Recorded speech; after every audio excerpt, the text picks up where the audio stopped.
자, 계속해서 안타까운 사건 하나 더 짚어보겠습니다. 자, 그제밤에 한강에서 남성 2명이 투신을 했다가 구조가 됐는데 알고 봤더니 이 두 남자가 부자 관계라고 그래요. 정말 저는 이 사건의 뉴스를 보면서 참 진짜 우픈 현실이라는 생각도 들었고 안타까운데요.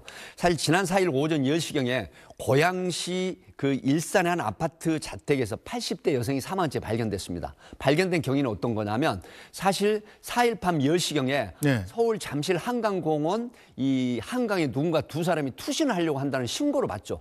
이렇게 되니까 경찰이 출동을 해서 이 사람들을 구조를 하게 되죠. 그런데 구조를 했으니까 이분들이 뭐라고 얘기하냐면 동기가 뭐냐 그랬더니 바로 집에 있는 어머니와 또 한 사람한테는 아내인 거죠. 80대 남편, 그다음에 50대 아들이 자기 어머니자 또 그 80대 노모와 그다음에 부인을 살해를 했다. 이렇게 지금 진술을 해서 경찰이 출동해서 가보니까 이미 살해된 80대 노모를 발견하게 된 것이죠. 정말 믿기지 않는데 부자가 구조되자마자 경찰한테 사람을 죽였다 이렇게 털어놨다고 그래요? 그렇습니다.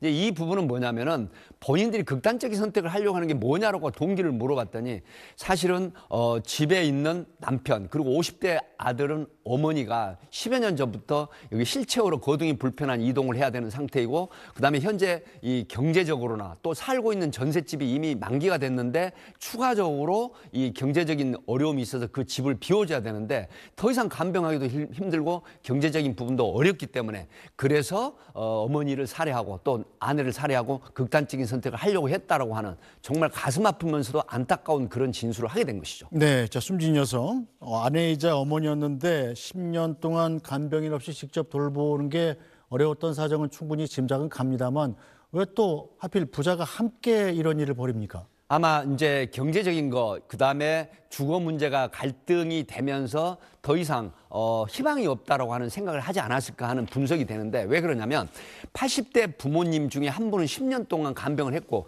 그다음에 다른 가족이 없었어요.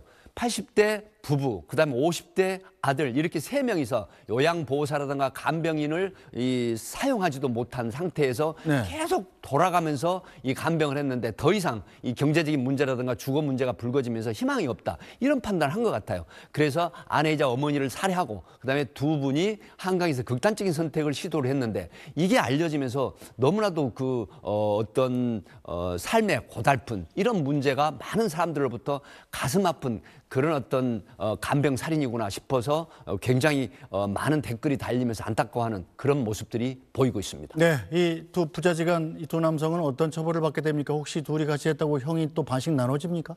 그런 건 아닙니다. 지금 하나만 더 말씀을 드릴 게 뭐냐면요. 이 두 분, 50대 아들과 그다음에 80대 아버지가 회 영화에서 한 번씩 보거나 어떤 드라마에 나오는 얘기처럼 서로 내가 더 큰 죄를 저질렀다. 아이고. 아내를 살해하는데 어머니를 살해했는데 내가 더 큰 범행을 했다라고 하는 이런 진술을 하고 있다라고 합니다. 이건 뭐냐면 아버지인 내가 아들의 죄를 좀 감경하고 또 아들은 아버지의 죄를 감경하고 싶은 이런 상황인데 이걸 취재를 하면서 너무 가슴 아팠는데요. 사실은 아들은 어머니를 살해했기 때문에 존속 살해죄 또 남편은 부인을 살해했는데 일반 살인죄로 처벌을 받는데 5년 이상 징역형이고 그다음 존속살인은 7년 이상 징역, 무기징역, 살인까지 있는 처벌 규정입니다. 하지만 최근의 사례를 보면 간병살인이 7년 이하 징역이라든가 아니면 5년 이하 징역형이 처해지는 비교적 살인에 비해서 가벼운 처벌을 하는 것은 바로 간병살인에 대한 법의 선처가 아닌가 싶습니다.